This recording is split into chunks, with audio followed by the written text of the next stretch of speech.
ગુજરાતની સૌથી મોટી મહાનગરપાલિકાના સત્તાધીશોની અણઆવડતનો વધુ એક પુરાવો સામે આવ્યો છે।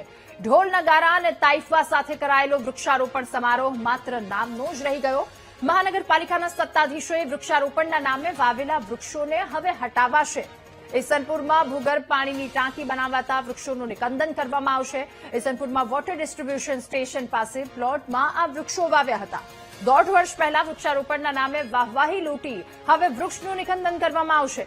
1.5 વર્ષ પહેલા ટાર્ગેટ પૂરો કરવા માટે આયોજન વગર જ અહીંયા વૃક્ષો વાવી દેવામાં આવ્યા તો એએમસીની કામગીરી સામે ગંભીર સવાલો ઉભા થયા છે।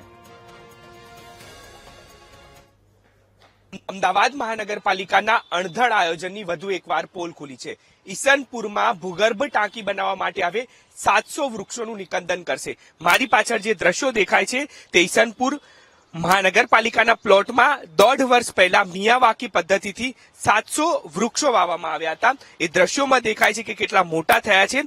માત્ર ટાર્ગેટ પૂરો કરવા માટે મિશન મિલિયન ટ્રી જે નામ આપવામાં આવ્યું અને વૃક્ષો વાવવામાં આવ્યા, પરંતુ તે ખ્યાલ ના આવ્યો તેમને કે આ જે પ્લોટમાં વૃક્ષો વાવી રહ્યા છે તે કયા હેતુનો છે। અગાઉ પણ અનેક વૃક્ષો જે છે તે આ પ્રકારે પ્લોટમાં વાવી દીધા અને નિકંદન કરવામાં આવ્યું અને હવે ફરી એકવાર ઈસનપુરની અંદર ભૂગર્ભ ટાંકી બનાવવા માટે જે વૃક્ષો 1.5 વર્ષ પહેલા વાવ્યા છે તે નિકંદન કરવામાં આવશે। એટલે કે મહાનગરપાલિકા માત્ર ટાર્ગેટ પૂરો કરવા માટે વૃક્ષો વાવતી હોય તેવું ચોક્કસપણે લાગી રહ્યું છે। કેમેરામેન નરેશ સોલંકી સાથે દીપક સોલંકી, વીટીવી ન્યૂઝ, અમદાવાદ।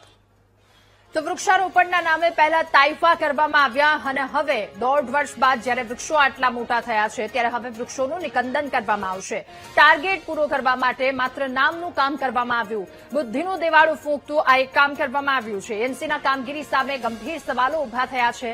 બેદરકારી અને એની પરાકાષ્ઠાનો એક દાખલો સામે આવ્યો છે। 1.5 વર્ષ પહેલા ટાર્ગેટ પૂરો કરવા માટે આયોજન વગર ગમે તેમ વૃક્ષો વાવી દીધા। વૃક્ષારોપણના નામે વાહવાહી એ સમયે લૂંટી લીધી। હવે આ બધા વૃક્ષોનું નિકંદન કરવામાં આવશે।